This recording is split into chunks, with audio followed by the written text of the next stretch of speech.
नमस्कार दोस्तों, मेरा नाम रिजवाना शेख है। Rich dad cash flow quadrant, आर्थिक स्वतंत्रता की कुंजी बाई रॉबर्ट टी कियोसाकी। अध्याय 10 शुरू करती हूँ। छोटे कदम उठाएं।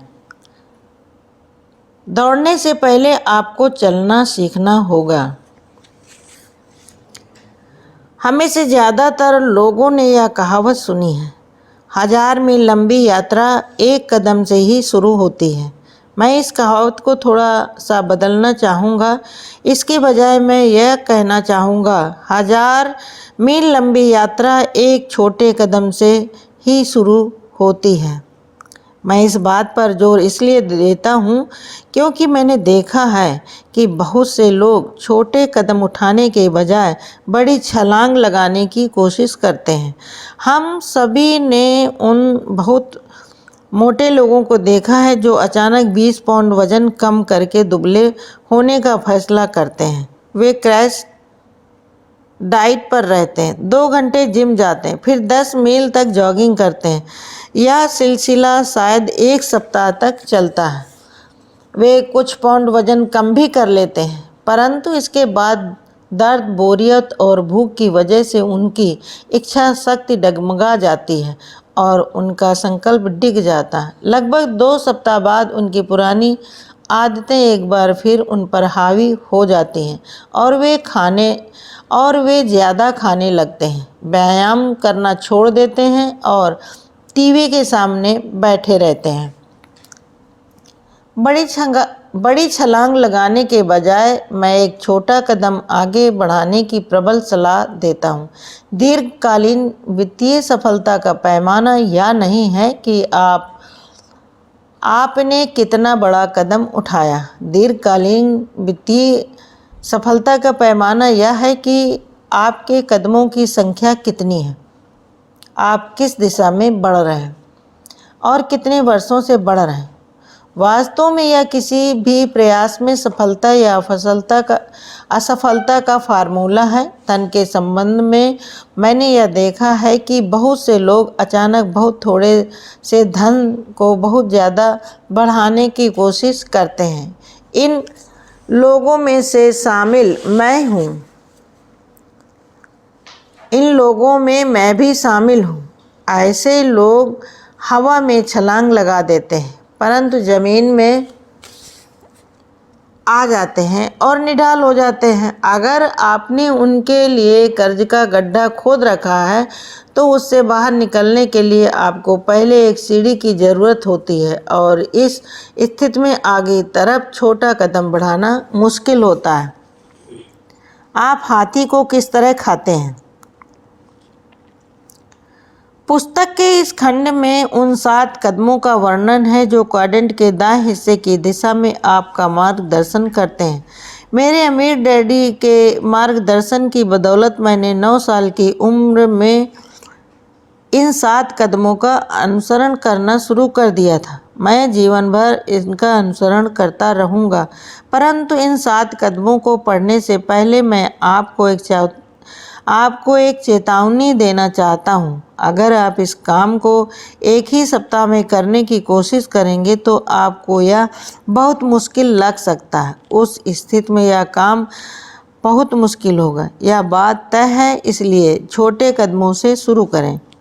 हम सभी ने यह कहावत सुनी है, रोम एक दिन में नहीं बना था। बहरहाल जब मैं इस बात से घबरा जाता हूँ कि मुझे कितना सीखना है तो मैं एक और कहावत का प्रयोग करता हूँ, आप हाथी को किस तरह से खाते हैं? जवाब है, एक बार में एक और इसी तरह मैं आपको आगे बढ़ने की सलाह देता हूँ। अगर आप इस बात से चकरा जाते हैं कि आपको ई और एस क्वाड्रेंट वाले हिस्से से बी और आई क्वाड्रेंट वाले हिस्से की यात्रा के लिए कितना कुछ सीखना है, तो इस कहावत को याद रख लें। खुद के प्रति दयालु रहें और यह समझ लें कि इस बदलाव में आपको सिर्फ मानसिक रूप से ही नहीं सीखना, इस प्रक्रिया में भावनात्मक रूप से सीखना भी शामिल है। जब आप 6 महीने से लेकर 1 साल तक कदम उठा लेंगे तो आप अगली कहावत के लिए तैयार हैं।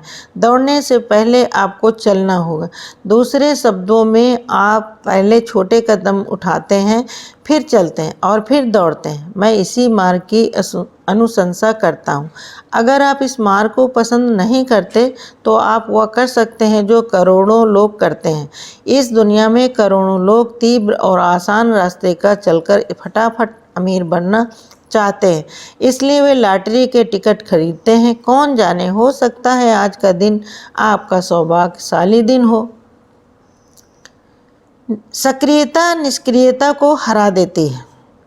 मेरा यह मानना है कि ई और एस को बी और आई वाले हिस्से में आगे बढ़ने में जो मुश्किल आती है उनका मूल कारण यह है कि वे गलतियां करने से बहुत डरते हैं। वे अक्सर कहते हैं मुझे असफल होने का डर, या वे कहते हैं मुझे अधिक जानकारी की ज़रूरत है। या क्या आप एक और पुस्तक की सलाह दे सकते हैं? उनका डर या आत्मशंका ही उन्हें उनके क्वाड्रेंट में जकड़े रहती। कृपया 7 कदमों को पढ़ने का समय निकालें और हर कदम के अंत में दिए गए कार्य कदमों को पूरा करें। बी और आई वाले हिस्से की दिशा में आगे बढ़ने के लिए अधिकांश लोगों के लिए यह छोटा सा कदम उठाना ही काफ़ी होगा। सिर्फ इन 7 कदमों को पूरा करने से आपके सामने संभावना और परिवर्तन के नए संसार के द्वार खुल जाएंगे। फिर बस छोटे कदम उठाते रहिए। इस बात को सबसे अच्छे ढंग से नाइकी के विज्ञापन में कहा गया, बस इसे कर दो। दुर्भाग्य से हमें स्कूल में यह सिखाया जाता है, गलतियां मत करो। करोड़ों उच्च शिक्षित व्यक्ति कदम को उठाना चाहते हैं, परंतु गलतियां करने के भावनात्मक डर के कारण उन्हें लकवा मार जाता है। शिक्षक के रूप में मैंने एक बहुत महत्वपूर्ण सबक यह सीखा है कि सचमुच कुछ सीखने के लिए मानसिक, भावनात्मक और शारीरिक रूप से सीखने की आवश्यकता होती है। इसलिए सक्रियता निष्क्रियता को हमेशा हरा देती है। अगर आप काम करते हैं और गलती करते हैं तो कम से कम आप मानसिक, भावनात्मक और शारीरिक रूप से कुछ सीखते हैं। जो व्यक्ति लगातार सही जवाब की तलाश करता है वह अक्सर उस रोग का शिकार होता है जिसे विश्लेषण का लकवा कहते हैं। बहुत से उच्च शिक्षित व्यक्ति इस रोग का शिकार होते हैं। शर्त तो यह है कि हम गलतियां करके ही सीखते हैं। हमने गलतियां करके ही पैदल चलना और साइकिल चलाना सीखा। जो लोग सिर्फ गलतियों के डर से कोई काम करने से डरते हैं वे मानसिक रूप से स्मार्ट होने के बावजूद भावनात्मक और शारीरिक रूप से अपाहिज होते हैं। कुछ साल पहले दुनिया भर के अमीरों और गरीबों पर एक शोध हुआ। इस शोध का उद्देश्य यह पता लगाना था कि गरीब घर में जन्मे लोग अंततः अमीर कैसे बन जाते हैं। इस अध्ययन में यह पता चला कि ये लोग चाहे किसी भी देश के निवासी हों, इनमें 3 प्रमुख गुण होते हैं। नंबर 1, उनके पास दीर्घकालीन दृष्टि और योजना थी। नंबर 2, वे देर से संतुष्टि प्राप्त करने में विश्वास करते थे। नंबर 3, वे चक्रवृद्धि की शक्ति का लाभ उठाते थे। इस अध्ययन में पाया गया कि ये लोग दूर तक सोचते थे और योजना बनाते थे। वे जानते थे कि अगर वे लगातार अपने सपने को देखते रहें तो अंततः वे वित्तीय सफलता हासिल कर सकते हैं।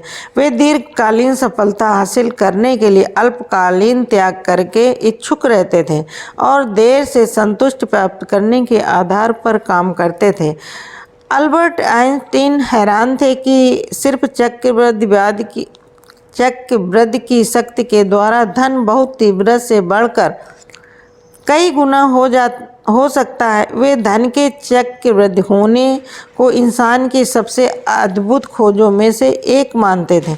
यह अध्ययन चक्रवृद्धि को धन से परे एक अन्य स्तर पर भी ले गया। इस अध्ययन को छोटे कदमों के विचार को सही ठहराया, क्योंकि सीखने की दिशा में उठाया गया हर छोटा कदम कई सालों तक चक्रवृद्धि होता गया। जिन लोगों ने एक भी कदम नहीं उठाया, उनके पास ज्ञान और अनुभव की विस्तृत वृद्धि की वह शक्ति नहीं जो चक्रवृद्धि से आती है। इस अध्ययन में यह शोध भी किया गया कि लोग अमीर से गरीब क्यों बनते हैं। ऐसे कई अमीर परिवार थे जिन्होंने अपनी अधिकांश दौलत सिर्फ 3 पीढ़ियों बाद ही गंवा दी। इसमें हैरानी की बात नहीं थी, क्योंकि अध्ययन में पाया गया कि इन लोगों में ये 3 दोस्त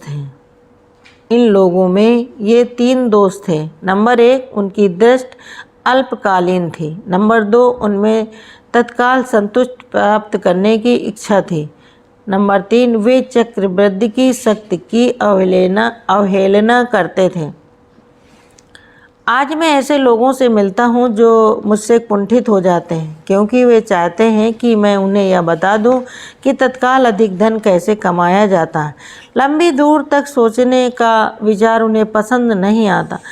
कई तो बहुत ही अल्पकालीन जवाब खोज रहे हैं, क्योंकि उनके पास धन संबंधी ऐसी समस्याएं हैं जिन्हें आज ही सुलझाया जाना जरूरी है, जैसे उपभोक्ता ऋण और नगण्य निवेश, जो तत्काल संतुष्ट होने की उनकी अनियंत्रित इच्छाओं के कारण उत्पन्न समस्याएं हैं। वे इस प्रकार सोचते हैं, जब तक जवानी है तब तक खाओ पियो और मौज करो।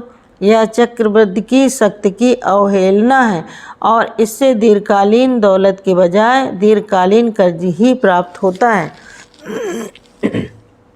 वे फटाफट जवाब चाहते हैं। वे चाहते हैं कि मैं उन्हें बता दूं कि क्या करना चाहिए। वे यह नहीं सुनना चाहते कि दौलतमंद बनने के लिए उन्हें क्या बनना या होना चाहिए। इसके बजाय वे दीर्घकालीन समस्या के अल्पकालीन समाधान चाहते हैं। दूसरे शब्दों में, बहुत सारे लोगों ने फटाफट अमीर बनो के जीवन दर्शन पर ध्यान केंद्रित कर रखा है। मैं दुआ करता हूँ कि उनकी किस्मत अच्छी हो, क्योंकि उन्हें सिर्फ अच्छी किस्मत की ही ज़रूरत है। Thank you.